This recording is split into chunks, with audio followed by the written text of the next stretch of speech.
Hello there and welcome back to the Chap's Guide. My name is Ash and I'm your host on this journey through men's style, self-development and personal grooming.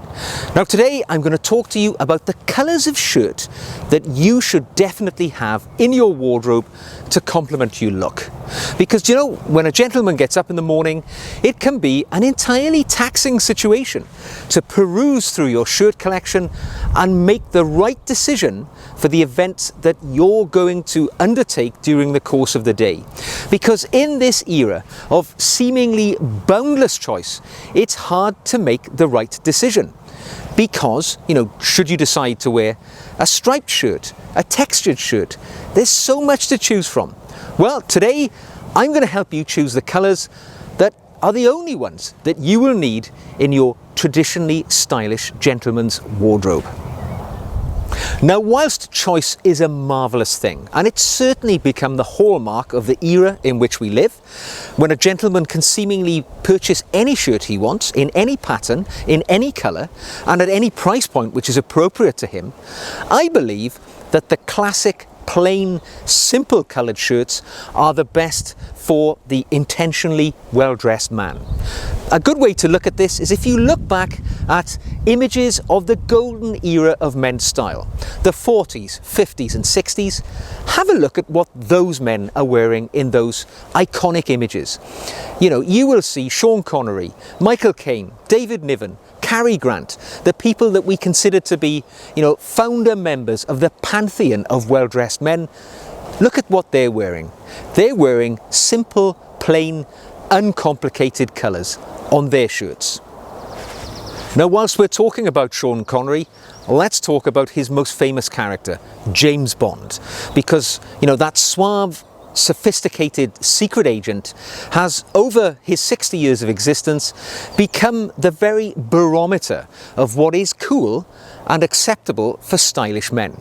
And if we look at all those images of Bond over the years in the various iterations of his clothing, you know, these outfits which make him look physically stylish and have this amazing presence, look at the shirts that he's wearing.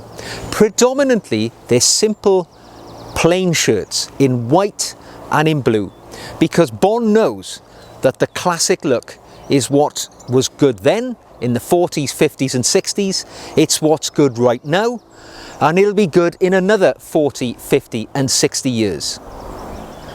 So let's talk about those shirt colours that should be in your wardrobe.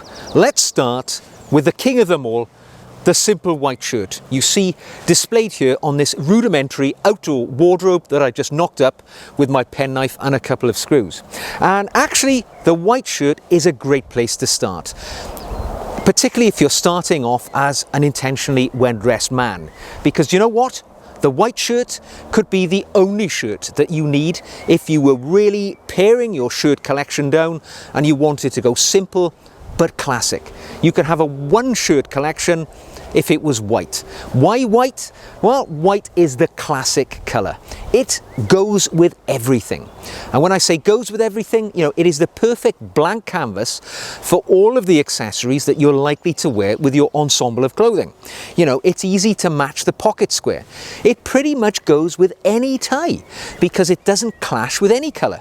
White is that perfect neutral colour, doesn't argue with anything. And it's also the most formal of all the shirt colours, hence the reason why the white shirt is the accompaniment to a black tie, a white tie. You know, you'll often see it being worn with business clothing in the most formal situations. For me, for sure, if I'm going to an event or to a meeting and I really want to stand out as smart and stylish, I always opt for a white shirt because it just shows off, you know, your class and your taste. And it certainly, as I say, it performs that framing feature for your tie and your face and any other accessories you may have. Now, not only that, but white is the classic colour as well. Many years ago, white was a colour which was predominantly only able to be worn by the aristocracy, because they were the only people in society who could afford the laundry upkeep to keep something white. Because, you know, years ago it was a challenge to get things white. Laundry wasn't as it is today. Throw everything in the washing machine and it would pop out perfectly. You know, laundry was something which was an art form, and it was difficult to keep things white. And I think the white shirt really was then seen as a status symbol. If you could keep something white, it meant, you know, you were a professional, somebody who didn't get dirty in the course of your job. Hence the term white collar worker. And I think that white, you know, is the classic colour for the gentleman's shirt.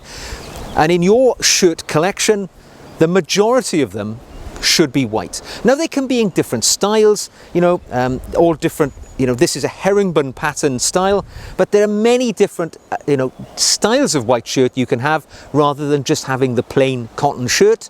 But white shirt should be the #1 shirt in your wardrobe.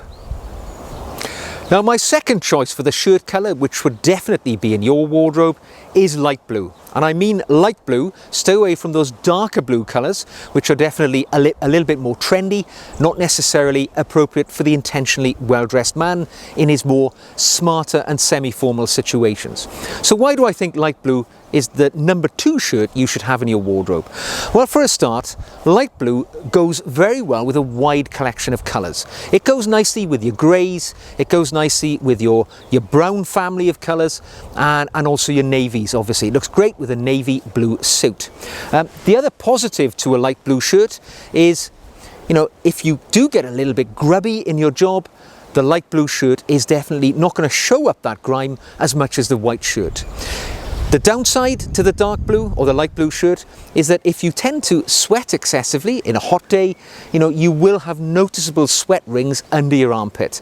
So you need to be careful. If you're not wearing a jacket on a hot day, that may be visible. One of the other things I like about light blue is, you know, it's a shirt, I think, which looks a lot better when worn without a tie. So if I was wearing a light blue shirt with the tie open, I think it looks a lot more acceptable than wearing a white shirt without a tie. For me, somebody wearing a suit with a white shirt which doesn't have a necktie looks unfinished. I think you can definitely get away with it if you've got a light blue shirt on. That bit of extra colour, a little bit of extra radiance from the colour makes that absence of a tie seem a little bit more acceptable. So the light blue shirt, there's not many downsides to it, other than possibly the fact that it slightly limits the tie colours you can wear with it, because obviously not all colours marry well together, and for me, I don't like green and blue together. I've never thought it makes a natural fit, but then again, I don't own many green ties, so it's not a problem for me. But certainly the light blue shirt should be the #2 shirt in your shirt collection. So, for my third and final shirt colour choice for your collection, which is an absolute necessary, you won't be surprised perhaps, because you see me wearing these all the time, it is the pink shirt. Now again, there are many different shades of pink. I would suggest that the intentionally well-dressed man keeps it towards the lighter shade. Let's not go shocking pink, you know, because that can be distracting. A lighter shade of pink is the perfect accompaniment for the gentleman's clothing. Again, like the light blue, it lends itself so readily to be worn with all the suit colours. Goes lovely with the browns, goes great with the navies, perfect in accompaniment with the greys. It's a colour which I think gives a lot more of the charisma and the personality of the wearer than perhaps the white and the blue. Because pink, you know, it says that, you know, you're a little bit more avant-garde, yet it's still entirely acceptable in pretty much any business situation. Now, there are many people who won't wear pink because they feel that it is perhaps a little bit too feminine in its nature. But that is only the people who are not aware of the true history of pink. I've done a whole video on the wearing of the colour pink in stylish men's wardrobe, and you might be surprised to learn that pink is actually a colour which was for the vast amount of time associated with the masculine, with the gentlemen who wear it. back in, you know, the 18th century, when men would traditionally wear red coats as, you know, military uniform and as a sign of their social status. Pink would be worn by male children who were yet to reach maturity, because pink was considered to be, you know, a lesser version of red, and red wasn't appropriate for children. They hadn't yet reached full age, so pink was the alternative colour. And pink was worn by young children right up into the 20th century, only really becoming a colour associated with females in the 1950s and beyond. So pink absolutely is a colour which I like to wear all the time with my clothing. And again, it's one of those colours which I think as a shirt looks great when worn without a tie. Open necked with your suit, it looks great. A little bit better, I think, absolutely, than the white, which has, you know, is reserved for those formal occasions. The pink is the jack of all trades, and also always easy to pick up, because, you know, you might find it on the sale rack at the discount time of year, because it's a colour that many men actively avoid. But there's no reason for you to do that. You can get that fabulous pink, add it to your wardrobe with those blues on those white shirts, and you will be ready for pretty much any situation, looking stylish and sharp. So there we go. I hope you've enjoyed this discussion today about the 3 shirt colours that I absolutely think that you should have in your wardrobe, which will have you covered for pretty much any situation, from formal, semi-formal to the most casual. You don't have to look any further than the colours we've talked about today. Now, if you have enjoyed this video and you're not a subscriber, I recommend you click that red button and the bell so that you won't miss any of our future material. And while you're there, give us a thumbs up and leave me a comment in the comment section below. Let me know what you think is the best colour shirt for a gentleman to be wearing.